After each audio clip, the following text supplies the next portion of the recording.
السلام علیکم ورحمۃ اللہ وبرکاتہ۔ آج میں آپ کو بنی اسرائیل کی 3 آدمیوں کی ایک سچی واقعے کے بارے میں بتاتی ہوں۔ رسول اللہ صلی اللہ علیہ وسلم نے ایک مرتبہ فرمایا کہ بنی اسرائیل میں 3 آدمی تھے، ایک کوڑی، دوسرا گنجا اور تیسرا اندھا۔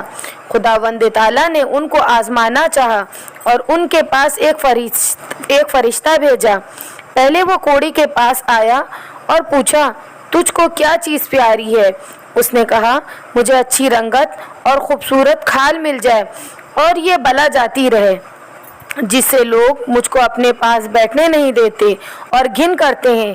اس فرشتے نے اپنا ہاتھ اس کے بدن پر پھیر دیا، پھر وہ اسی وقت اچھا ہو گیا اور اچھی کھال اور خوبصورت رنگت نکل آئی۔ پھر پوچھا، تجھ کو کون سے مال سے زیادہ رغبت ہے؟ اس نے کہا، اونٹ سے۔ بس ایک گابن اونٹنی بھی اس کو دے دی اور کہا، اللہ تعالیٰ اس میں برکت دے۔ پھر گنجے کے پاس آیا اور پوچھا، تجھ کو کون سی چیز پیاری ہے؟ کہا، میرے بال اچھے نکل آئیں اور یہ بلا مجھ سے جاتی رہے کہ لوگ جس سے گھن کرتے ہیں۔ فرشتے نے اپنا ہاتھ اس کے سر پر پھیر دیا، وہ فوراً اچھا ہو گیا اور اچھے بال نکل آئے۔ پھر پوچھا، تم کو کون سا مال پسند ہے؟ اس نے کہا، گائے۔ بس اس کو ایک گابن گائے دے دی اور کہا، اللہ تعالیٰ اس میں برکت دے۔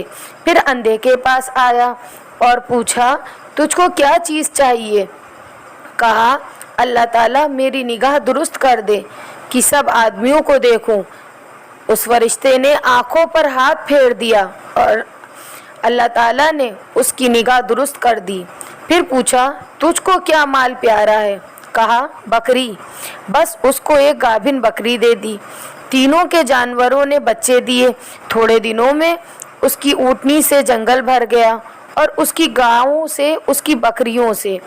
پھر وہ فرشتہ خدا کے حکم سے اسی پہلی صورت میں کوڑی کے پاس آیا اور کہا، میں ایک مسکین آدمی ہوں، میرے سفر کا سب سامان چھک گیا ہے، آج میرے پہنچنے کا کوئی وسیلہ نہیں سوائے خدا کے، اور پھر تیرا میں اللہ کے نام پر جس نے تجھ کو اچھی رنگت اور عمدہ کھال عنایت فرمائی، تجھ سے ایک اونٹ مانگتا ہوں، اس پر سوار ہو کر اپنے گھر پہنچ جاؤں۔ وہ بولا، یہاں سے چل دور ہو، مجھے اور بہت سے حقوق ادا کرنے ہیں، تیرے دینے کی اس میں گنجائش نہیں۔ فرشتے نے کہا، شاید تجھ کو میں پہچانتا ہوں، کیا تو کوڑی نہیں تھا کہ لوگ تجھ سے گھن کرتے تھے، اور کیا تو نے مفلس نہیں تھا، پھر تجھ کو خدا نے اس قدر مال عنایت فرمایا؟ اس نے کہا، واہ کیا خوب، یہ مال تو میری کئی پشتوں سے باپ دادا کے وقت سے چلا آتا ہے۔ فرشتے نے کہا، اگر تو جھوٹا ہو تو خدا تجھ کو پھر ویسا ہی کرے جیسا تو پہلے تھا۔ پھر گنجے کے پاس اسی پہلی صورت میں آیا اور اسی طرح سے اس سے بھی سوال کیا اور اس نے بھی ویسا ہی جواب دیا۔ فرشتے نے کہا، اگر تو جھوٹا ہو پھر خدا تجھ کو ویسا ہی کر دے جیسا پہلے تھا۔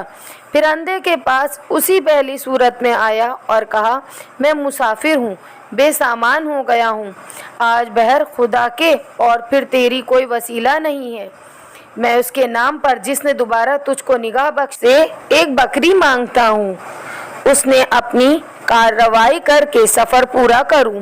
اس نے کہا، بے شک میں اندھا تھا، خدا تعالیٰ نے محض اپنی رحمت سے مجھے نگاہ بخشی۔ جتنی بکریاں تیرا جی چاہتا ہے لے جا اور جتنی چاہے چھوڑ جا، خدا کی قسم کسی چیز سے میں تجھ کو منع نہیں کرتا۔ فرشتے نے کہا، تو اپنا مال اپنے پاس رکھ، مجھ کو کچھ نہیں چاہیے، فقط تم تینوں کی آزمائش منظور تھی سو ہو چکی، خدا تجھ سے راضی اور ان دونوں سے ناراض۔ خیال کرنا چاہیے کہ ان دونوں کو ناشکری کا نتیجہ ملا، تمام نعمت چھن گئی اور جیسے تھے ویسے ہی رہ گئے۔